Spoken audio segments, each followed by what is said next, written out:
Para hadirin, masih dalam hadis yang keenam dalam tafsir hadis Arba'in Nawawi, di dalam pentingnya kita untuk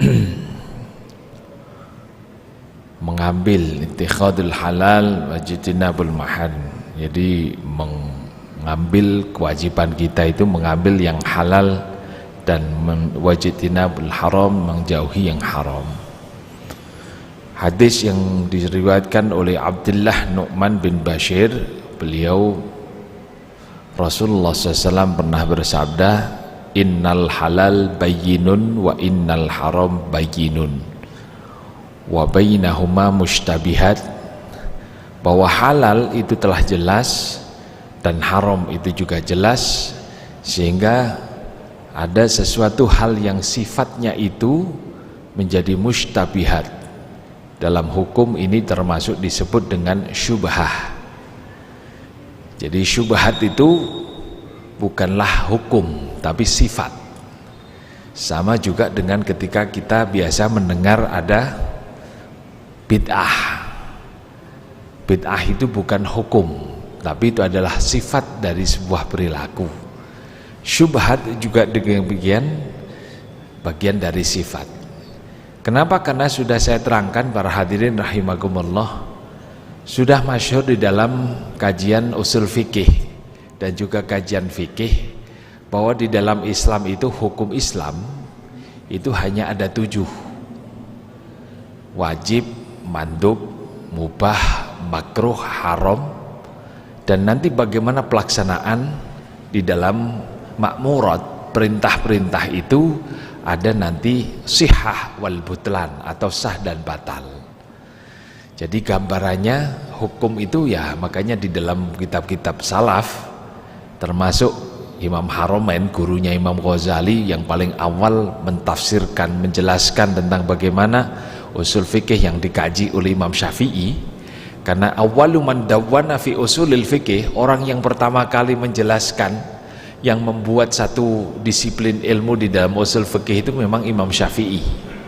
Meskipun sebelum-sebelumnya sudah ada kajian-kajian, tapi dalam satu kajian khusus dalam kajian usul fikih itu awaluman dawwana, orang yang mengkodifikasi dan membuat kompilasi terkait dengan hukum-hukum di dalam Islam ini, dalam usul fikih ini Imam Syafi'i.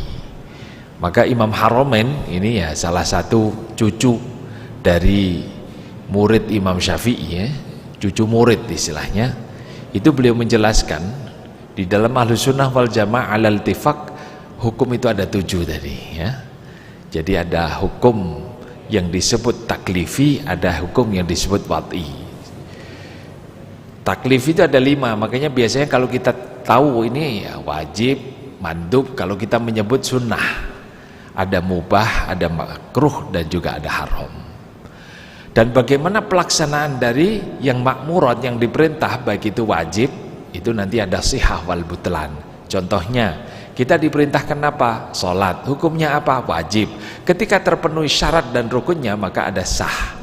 Kalau tidak terpenuhi syarat dan rukun disebut batal, gitu. Kita melaksanakan nikah, apa hukumnya? Mandub, sunnah. Ya, maka kemudian ketika kita melaksanakan itu terpenuhi syarat rukunnya, maka disebut sihah, sah. Tapi kalau tidak terpenuhi disebut butlan. Nah, gitu loh. Nah, kemudian termasuk yang mubah, kita berjual beli, ya, baik. Jual beli ini termasuk bagian dari hal yang dimubahkan. Nah, karena mubah, tapi itu meskipun dimubahkan, tapi kita tahu ini ada syarat rukun. Ya, sama juga dengan kalau kita akad nikah, harus ada mempelai, putra, putri, ada mahar, ada wali, ada saksi. Nah, seperti itu. Itu semua nanti bagian dari ada hukum sah dan batal jika terpenuhi syarat dan rukun. Jual beli juga demikian. Nah, contohnya kita ketika berjual beli, ada penjual, pembeli, ada kemudian apa? Barang, ada jas, ada barang, ada uang, kemudian ada sigot atau ijab kabul.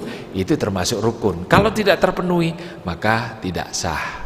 Walaupun ini sebetulnya hal yang mubah, maka itulah sebabnya kalau terkait dengan rukun di dalam kemubahan ini tidak seketat di dalam hal yang sunnah maupun yang wajib. Makanya nanti kalau dibahas, nanti akan saya bahas nanti ya, contohnya jual beli. Apakah saksi harus ada? Ini jadi pertanyaan. Apakah uang itu harus ada? Ternyata sekarang diganti dengan angka. Apakah barang itu harus ada? Ternyata ada gambar saja. Kenapa? Karena online. Siapa yang jual? Kita tidak tahu. Siapa penjualnya? Ternyata beli di Shopee, Lazada, lah gitu. Itu nanti menjadi perbincangan yang sebetulnya mukhtalaf. Bisa menjadi hal yang diikhtilafkan. Kenapa? Karena memang ini bab yang mubah. Jadi secara prosedur, kalau kita bicara hal yang mubah seperti hukumnya tidak seketat ketika kita bicara tentang sunnah dan wajib. Nah, para hadirin rahimakumullah, ini gambaran yang kemarin saya sampaikan.